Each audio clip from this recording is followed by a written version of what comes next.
Maraming tao ang nagsasabi na si Kristo daw ay hindi Diyos dahil hindi naman daw sinabi ni Kristo na Diyos ako. Ngunit kahit na hindi ito sinabi ni Jesus, ang eksaktong salita na Diyos ako ay nangangahulugan na hindi na talaga siya Diyos. Sinabi ni Kristo sa John 10:30 na siya at ang Ama ay iisa. Ngunit ang iba ay sinasabi na ang tinutukoy daw ni Kristo ay iisa sa layunin.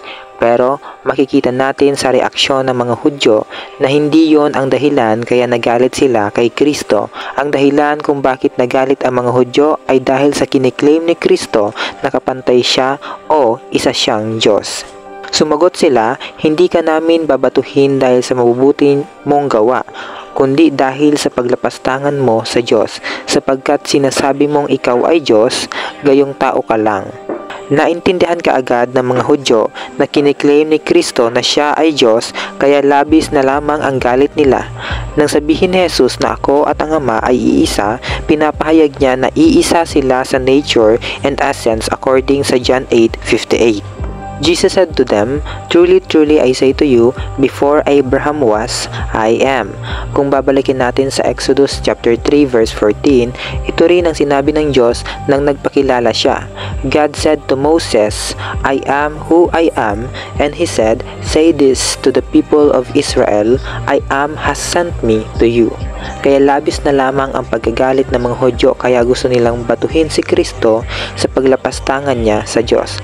Gagawin nila ito dahil ayon sa kautusan ay dapat patayin ang lumalapastangan sa pangalan ng Diyos. Ang salita ay Diyos at ang salita ay nagkatawang tao. Maliwanag sa John chapter 1 verse 1 at verse 14 na Diyos si Kristo.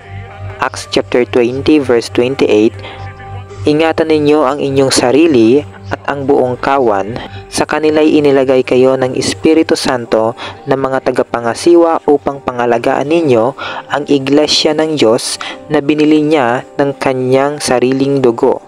Binili ng Diyos ang iglesia ng kanyang sariling dugo at alam naman natin na si Kristo ang namatay sa krus kaya maliwanag sa talata na Diyos si Kristo. John chapter 20 verse 28, sumagot si Tomas at sinabi sa kanya, "Panginoon ko at Diyos ko."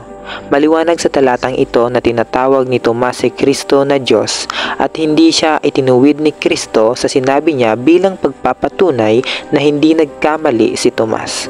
Titus chapter 2 verse 13, habang hinihintay natin ang mapalad na pag-asa at ang pagpapakita ng kaluwalhatian ng ating dakilang Diyos at tagapagligtas na si Jesucristo. Dito sa Titus chapter 2 verse 13 ay malinaw na Diyos si Kristo na ating tagapagligtas. Hebrews chapter 1 verse 8, ngunit tungkol naman sa anak ay sinasabi niya, ang iyong trono o Diyos ay magpakailanman at ang setro ng katwiran ang siyang setro ng iyong kaharian. Dito din sa Hebrews chapter 1 verse 8 ay malinaw na tinatawag ng Ama si Kristo bilang isang Diyos at ang kanyang kaharian ay magpakailanman.